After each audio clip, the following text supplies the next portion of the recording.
علوم کو ترتیب دیا، علوم کی تدوین کی. تو علوم کی تدوین اور تصنیف میں مقصود اور معتبر کیا ہوتے ہیں؟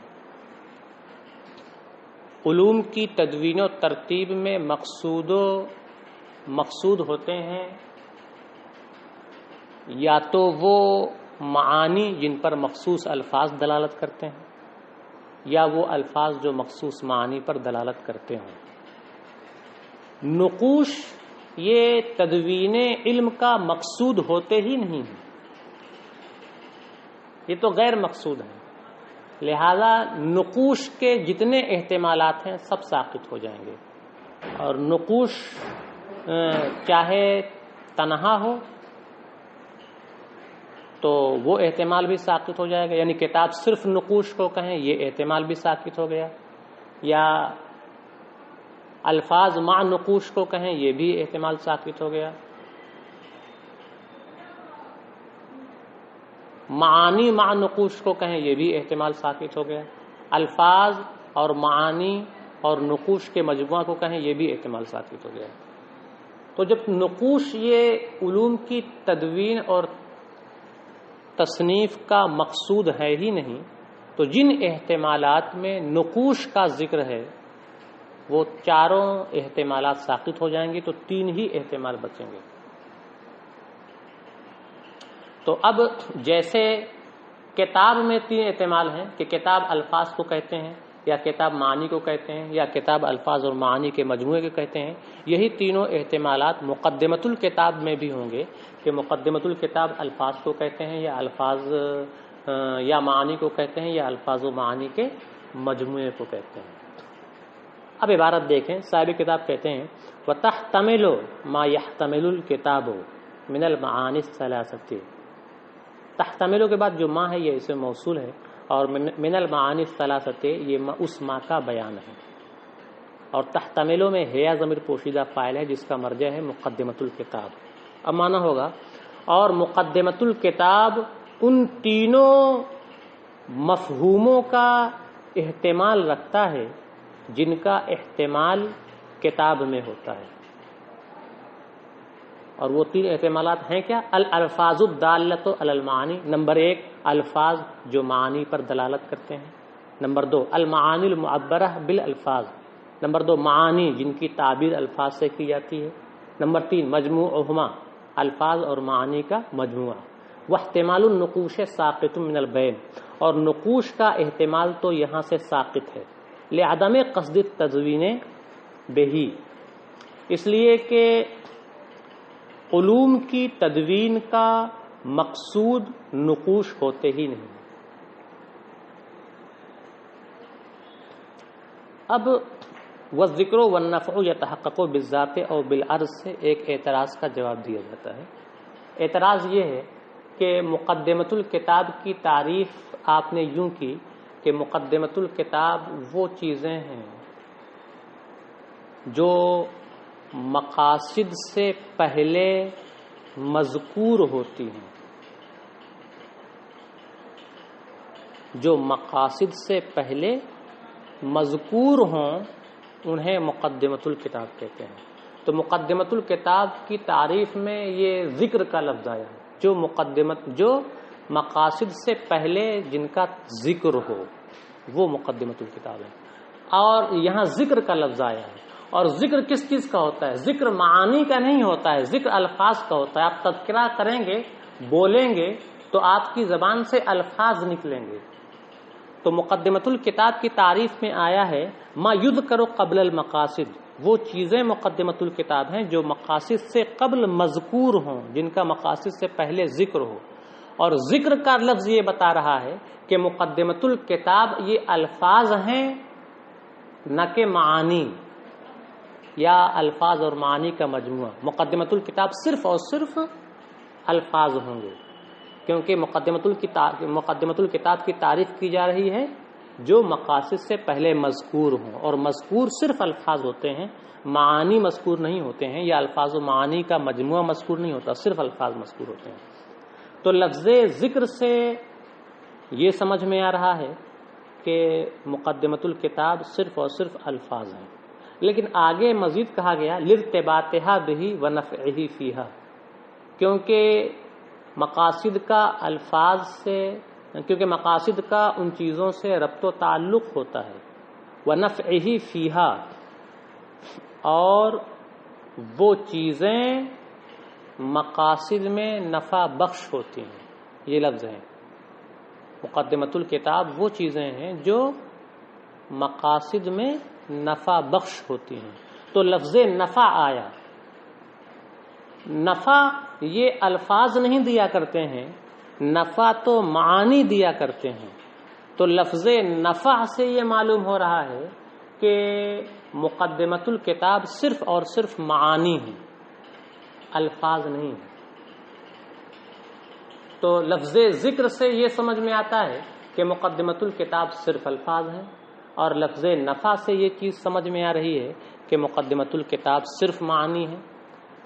جبکہ آپ یہ کہہ رہے ہیں کہ مقدمۃ الکتاب میں 3 احتمالات ہیں، الفاظ بھی ہو سکتے ہیں، معانی بھی ہو سکتے ہیں، اور الفاظ و معانی کا مجموعہ بھی ہو سکتا ہے. تو اس کا جواب یہ دیا کہ یہ اعتراض بلا وجہ کا ہے. لفظ ذکر سے آپ نے یہ کہا کہ چونکہ مذکور صرف الفاظ ہوتے ہیں اس لیے مقدمۃ الکتاب صرف الفاظ کو ہونا چاہیے. تو ہم یہ کہیں گے کہ ذکر تو بالذات الفاض کا ہوتا ہے، صرف اور صرف الفاظ کا ہوتا ہے. ذکر بذات خود تو الفاظ کا ہوتا ہے، لیکن الفاظ کے ضمن میں معانی کا بھی تو تذکرہ ہوتا ہے. تو لفظ ذکر کی وجہ سے یہ اعتراض کرنا کہ مقدمۃ الکتاب صرف الفاظ ہوں گے، یہ بلا وجہ کی بات ہے.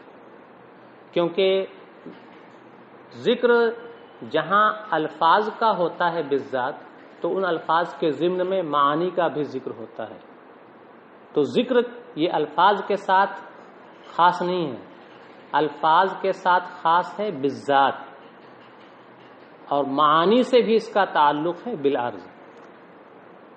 آگے آپ نے یہ کہا کہ لفظ نفع کی وجہ سے یہ معلوم ہو رہا ہے کہ مقدمۃ الکتاب صرف اور صرف معانی کو ہونا چاہیے، اس لیے کہ نفع یہ الفاظ سے نہیں حاصل ہوتا، نفع معانی سے حاصل ہوتا ہے.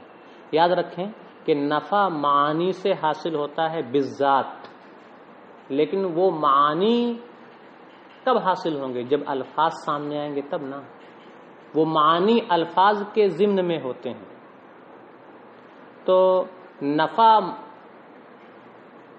معانی سے ہوتا ہے بالذات، اور چونکہ وہ معانی الفاظ کے ضمن میں ہوتے ہیں اس لیے نفع الفاظ سے بھی ہوگا بالعرض. تو اعتراض بلا وجہ کا ہے. صاحب کتاب کہتے ہیں والذکر والنفع یتحقق بالذات او بالعرض فی المعانی والالفاظ والمجموع. اور ذکر اور نفع معانی میں اور الفاظ میں اور الفاظ و معانی کے مجموعے میں پائے جاتے ہیں، خواہ بالذات پائے جائیں یا بالعرض پائے جائیں. کما لا یخفی علی من لہ ادنی تأمل، جیسا کہ اس آدمی پر یہ بات مخفی نہیں ہے جس کے اندر غور و فکر کی ادنا سی صلاحیت بھی ہو. والمراد ہا ہونا المعنى الاعم، اور یہاں لفظ ذکر اور لفظ نفع سے عام معنی مراد ہے، خواہ وہ ذکر بالذات ہو یا بالعرض ہو، نفع بالذات ہو یا بالعرض ہو. فیصح التعریف علی کل واحد من الشقوق، اے فیصح تعریف مقدمۃ العلم، لہذا مقدمۃ الکتاب کی تعریف ان تینوں شقوں میں سے ہر ایک شق پر صادق آئے گی. ان تینوں احتمالات میں سے ہر ایک احتمال پر مقدمۃ الکتاب کی تعریف صادق آئے گی. الفاظ پر بھی صادق آئے گی، معانی پر بھی صادق آئے گی، اور الفاظ و معانی کے مجموعے پر بھی صادق آئے گی. آج کا سبق یہیں پر مکمل ہوتا ہے. السلام علیکم ورحمۃ اللہ وبرکاتہ.